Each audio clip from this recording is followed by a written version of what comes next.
Halo teman-teman investor, ketemu lagi dengan saya Eros Perwita di channel YouTube The Investor. Nah, mulai bulan Agustus ini kami membuat sesi baru ya, yaitu investasi saham dari nol. Nah, jadi sesi ini khusus nih buat teman-teman yang baru mulai investasi saham, pengen tahu caranya step by stepnya investasi saham dari awal, atau mungkin teman-teman yang masih merasa pemula, teman-teman bisa mengikuti sesi ini ya. Jadi kita akan bikinkan episode demi episode.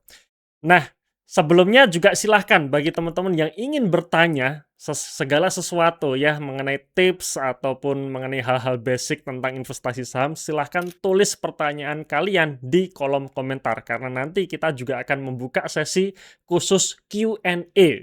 Nah, akan kita bikinkan playlist khusus mulai bulan Agustus ini. Jadi, teman-teman, terutama bagi teman-teman yang pemula, subscribe dulu channel ini ya, supaya tidak ketinggalan tips-tips bagaimana investasi saham dengan benar. Nah, di episode pertama ini saya akan men-sharingkan kenapa pada akhirnya kita harus investasi saham.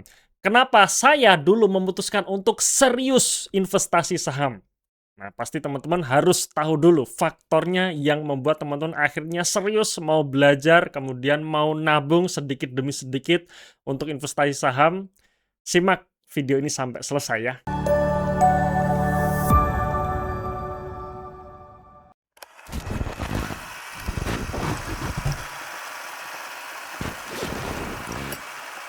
Nah, di episode yang pertama ini saya akan men-sharingkan faktor utamanya dulu. Kenapa pada akhirnya kita harus investasi saham. Kenapa pada akhirnya dulu ya saya memutuskan kira-kira 10-13 tahun yang lalu saya memutuskan untuk serius investasi saham. Dan kalau saya pikir-pikir ya, faktor inilah yang menurut saya seharusnya semua orang harus investasi saham. Nah, apa faktor terpentingnya? Yuk kita bahas. Nah, kita bicara mengenai end game ya, alias tujuan akhir. Kenapa kita pada akhirnya harus berhenti bekerja? Ya, saya yakin teman-teman sekalian ya, buat kita-kita mayoritas orang Indonesia ya, kita-kita ini ya, yang bukan dari keturunan konglomerat, kita pasti akan mengalami fase yang namanya kita harus sekolah ya, kemudian kita kuliah, pada akhirnya kita bekerja. Ya, kita menghasilkan uang, entah kita bekerja dengan orang lain atau bekerja untuk diri sendiri alias kita punya bisnis ya. Kita menghasilkan uang, cuman permasalahannya sampai kapan kita terus-terusan bekerja. Ada waktunya ketika kita tidak mampu bekerja lagi. Ya, biasa kalau kita kerja dengan orang lain atau ngantor atau mungkin ASN ya atau PNS ini akan ada fase yang namanya pensiun. Cuman biasanya ketika kita masuk ke usia pensiun, lifestyle kita akan berubah ya menjadi lebih kecil. Ya, gaji yang biasanya kita terima akan lebih kecil dan itu akan mengganggu lifestyle yang sudah kita jalankan selama bertahun-tahun. Ya, nah, makanya kita tidak ingin seperti itu. Alias pada akhirnya tujuan utama kita saya yakin ya mayoritas punya tujuan ini yaitu pensiun dengan berkualitas. Ya. Saya yakin teman-teman penonton di sini masih berumur 30-40 tahun mungkin ya. Pensiunnya masih panjang tapi percayalah teman-teman ya. Kalau tidak dipersiapkan dari sekarang, pensiun kita nanti itu tidak berkualitas, alias pensiun kita nanti justru akan merepotkan orang lain, merepotkan anak-anak kita. Kita nggak mau seperti itu ya. Jadi persiapkan dari sekarang untuk menuju ke pensiun dengan berkualitas ya. Atau ada satu lagi teman-teman ya, yang mungkin teman-teman sudah punya usaha sendiri, bisnis sendiri, tapi teman-teman bisa cek deh ya, kita yang punya bisnis ini, kalau misalkan kita tinggal, bisa jalan nggak ini bisnis? Ternyata enggak ya, mayoritas ternyata enggak. Ya, pada akhirnya kita punya cita-cita ingin passive income, di mana kita tidak terjun atau kita tidak, ya tidak mencampuri ya urusan-urusan bisnis tersebut, tapi bisnis tersebut bisa jalan sendiri. Ya, pasti kita juga punya cita-cita untuk menjadi seorang passive income ya, memiliki yang namanya passive income, di mana income yang kita dapatkan secara pasif bisa membiayai kehidupan kita sehari-hari. Ya. Nah, untuk itu sekarang kan pertanyaannya bagaimana cara mendapatkannya ya, bagaimana siklusnya. Nah, untuk mendapatkan tujuan akhir ini rata-rata orang punya siklus seperti ini ya. Ini saya ambilkan dari bukunya Robert T. Kiyosaki, ya, buku yang sangat bagus walaupun pengarangnya sedikit kontroversi beberapa beberapa waktu terakhir ya, tapi ini menurut saya yang membuka jalan pikiran saya untuk kenapa saya serius mulai investasi saham, ya.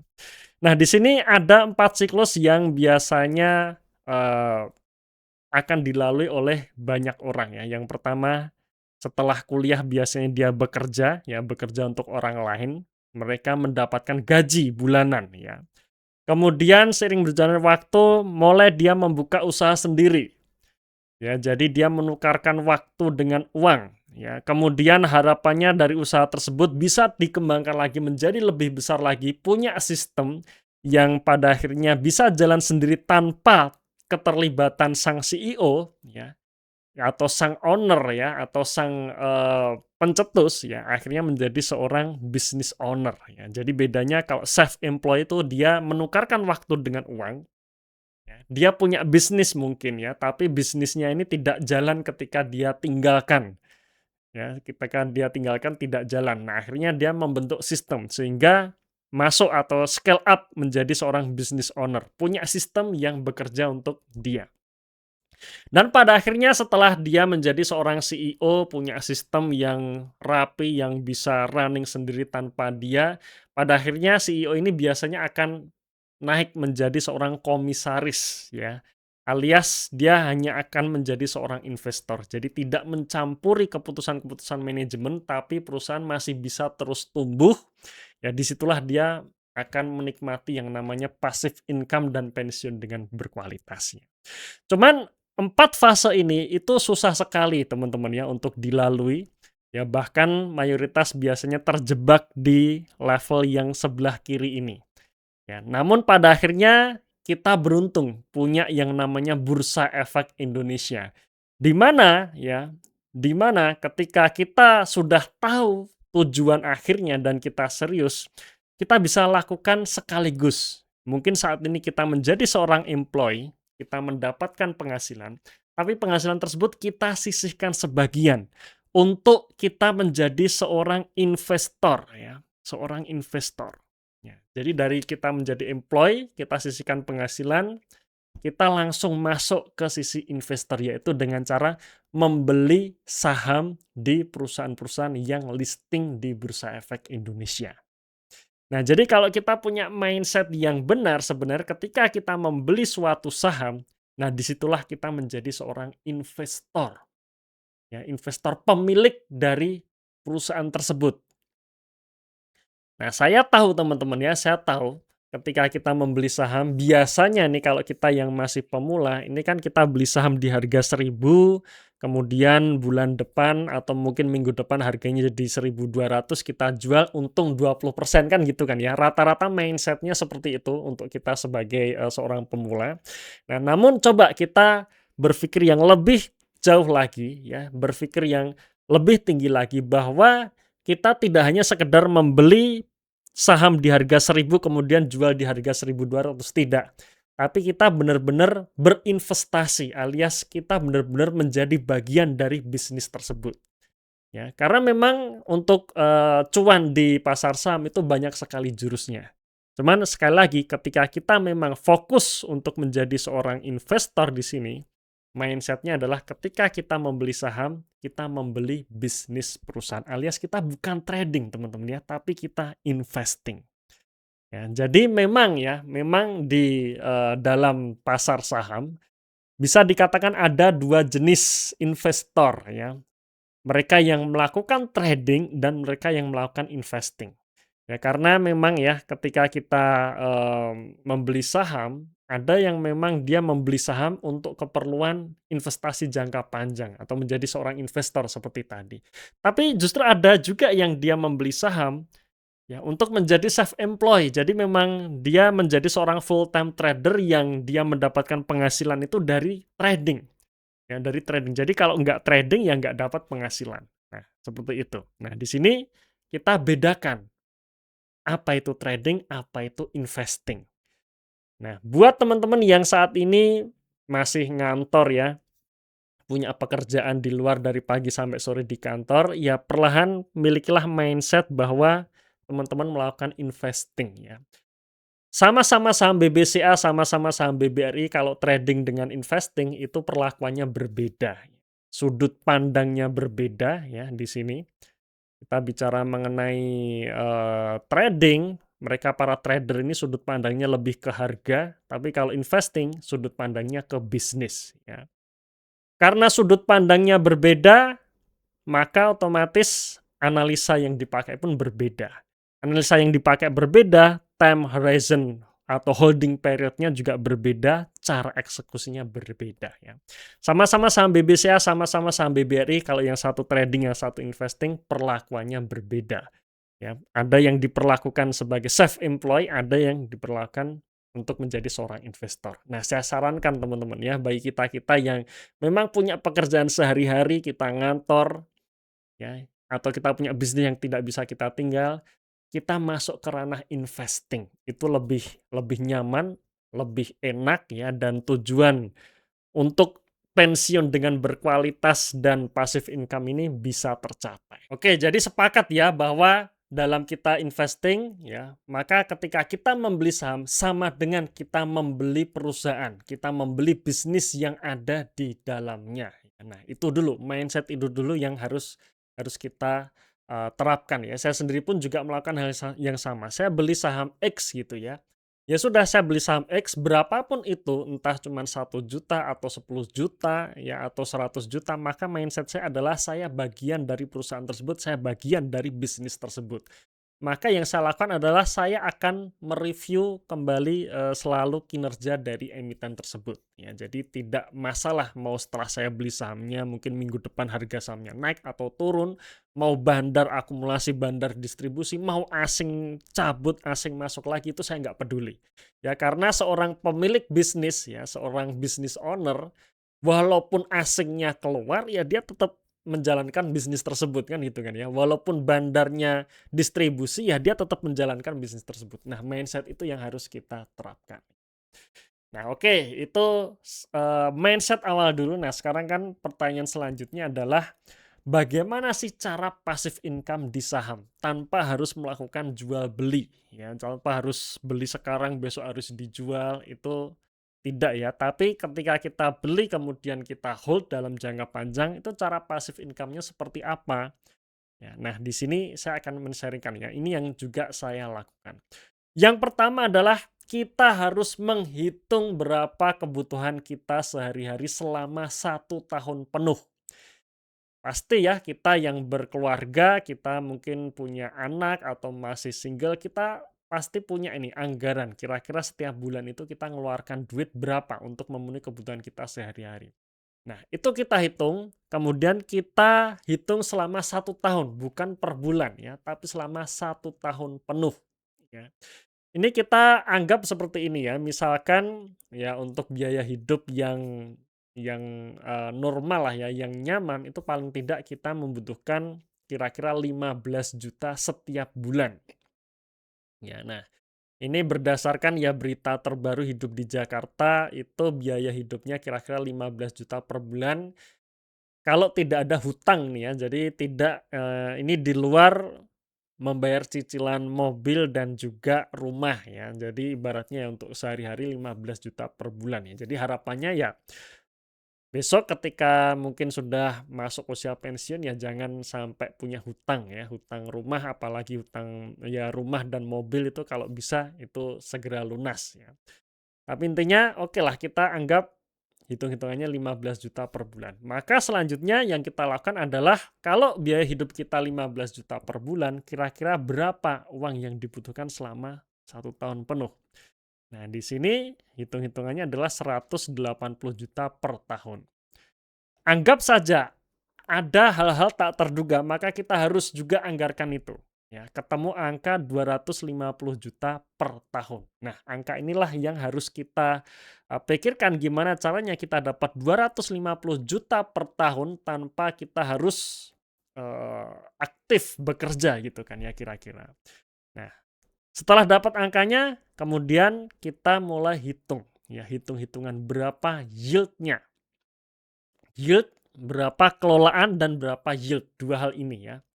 kelolaan berapa, kemudian return berapa per tahun sehingga muncul bisa menghasilkan sekitar 250 juta per tahun. Ya, kita hitung sama-sama. Misalkan kelolaan 1 miliar, ya, jadi kita udah nabung pada akhirnya kita bisa terkumpul 1 miliar rupiah, maka untuk mendapatkan 250 juta per tahun dibutuhkan yield 25% sampai 30%. Ya, jadi kalau 25% kan dapat tuh 250 juta. Cuman kan ya tidak ada sisa. Nah, maka paling nggak 30%. 30% dapat 300 juta. Ya, jadi bukan dapatnya ya, tapi kelolaan. Dari 1 miliar dapat dividen, kemudian ada harga sahamnya ada yang naik. Nah, jadilah di akhir tahun menjadi 1.300.000.000. Nah, secara valuasi ya, secara valuasi 1.300.000.000, maka kita bisa jual sebagian ya sebesar 250 juta di akhir tahun. Nah, sisanya ya lanjutkan aja ke saham gitu kan ya, sampai menggulung terus gitu. Ya, nanti kapan-kapan kita bicara mengenai compound interest ya, tapi itu belum, kita masuk ke hitung-hitungannya dulu. Nah, cuman problemnya adalah yield 25-30% per tahun ini cukup susah.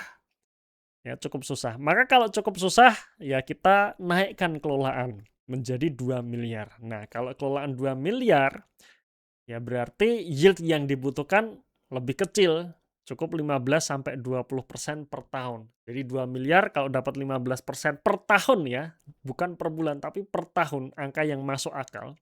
15% per tahun jadi dapat 300 juta, 250 juta kita tarik, sisanya lempar lagi ke saham gitu ya.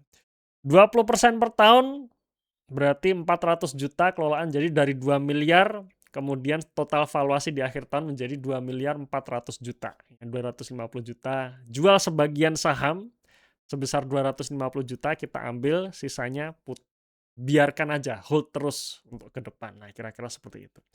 Ini returnnya lebih masuk akal. Kalau pengen lebih kecil lagi ya tinggal gedein kelolaan. Kelolaan 10 miliar maka hanya butuh yield 3% per tahun untuk passive income. Yield 3% cukup di deposito, ya deposito khusus nasabah-nasabah prioritas lebih dari 3% saat ini ya. Atau belikan surat utang negara juga lebih dari 3%. Ya, jadi makin gede kelolaan maka membutuhkan effort yang lebih kecil ya untuk menaikkan yield per tahun untuk passive income. Nah, jadi seperti itu teman-teman cara kita menghitung atau cara kita passive income di investasi, khususnya di investasi saham. Nah, dari contoh ini tadi 1 miliar, 2 miliar sampai 10 miliar ya mungkin range di awal yang harus kita masukkan ke dalam tujuan kita atau goal kita adalah bagaimana kita mencapai 2 miliar kelolaan dulu. Nah, ini yang menurut saya cukup masuk akal ya dan bisa kita tempuh ya, bisa kita tempuh. Karena secara yield ini cukup tidak terlalu tinggi ya, alias sangat masuk akal. Dan kelolaan 2 miliar ini asal kita mau menabung pasti nyampe. Ya, pasti nyampe. Dan ini saya hitung-hitungkan ya. Saya hitungkan. Menabung sampai 2 miliar misalkan misalkan kita bisa mendapatkan yield 10% per tahun dengan nabung 2 juta per bulan, maka membutuhkan waktu 23 tahun untuk mencapai 2 miliar. Kita naikkan nabung 3 juta per bulan dengan yield 10% per tahun, maka membutuhkan waktu 19 tahun untuk mencapai 2 miliar. Kemudian nabung 5 juta per bulan, yield 10% per tahun, dibutuhkan waktu 15 tahun untuk mencapai 2 miliar. Dan tentu saja ini hitung-hitungannya flat ya, 10% per tahun, cukup masuk akal juga. Tapi bagaimana kalau misalkan kita bisa mendapatkan yield 20% per tahun, maka waktu yang dibutuhkan lebih kecil lagi. Nabung 2 juta per bulan kira-kira membutuhkan waktu 15 tahun, nabung 3 juta per bulan membutuhkan waktu 13 tahun, nabung 5 juta per bulan membutuhkan waktu 10 tahun. Ya, jadi makin tinggi jumlah tabungan yang kita lakukan setiap bulan, maka semakin cepat pula untuk menuju ke 2 miliarnya. Nah, lalu yield 20% per tahun ini oke nggak nih? Ya sebenarnya cukup masuk akal ya, cukup masuk akal. Karena saya sendiri ya dalam, investasi saham, jadi di Investor ini kita punya program yang namanya di Investor Portofolio. Jadi saya open portofolio tanpa saya melakukan top up ya, jadi kenaikannya berdasarkan valuasi. Jadi valuasi 1 miliar menjadi valuasi 1,3 miliar berarti naik 30% kira-kira gitu ya. Kemudian tahun depannya dihitung dari 1,3 miliar jadi 1,5 miliar misalkan. Nah, berarti ada kenaikan sekitar sekian persen. Nah, gitu kira-kira.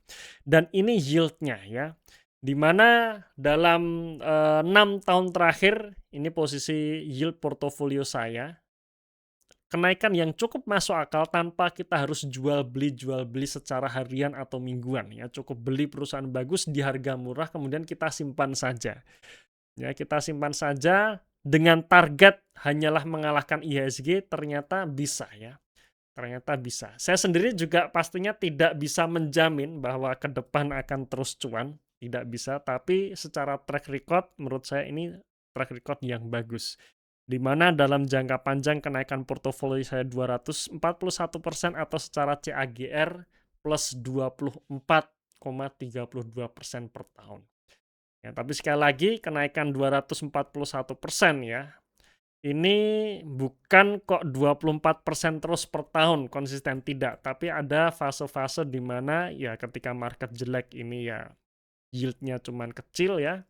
Tahun 2024 IHSG minus 2% ya yield portofolio saya cuma 7%. Tapi begitu IHSG bagus, ya biasanya portofolio saya yield-nya juga jauh lebih bagus. Oke teman-teman, mungkin itu sekilas mengenai alasan saya kenapa pada akhirnya ya dulu saya serius untuk belajar dan menabung saham. Karena saya punya motivasi atau tujuan akhir yaitu pensiun dengan berkualitas dan passive income.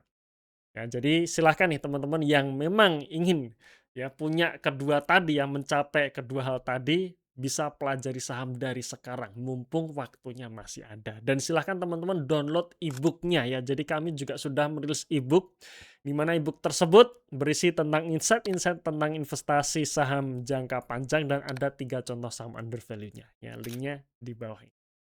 Oke teman-teman, terima kasih sudah menonton video ini sampai akhir. Tunggu video kami selanjutnya dan salam passive income.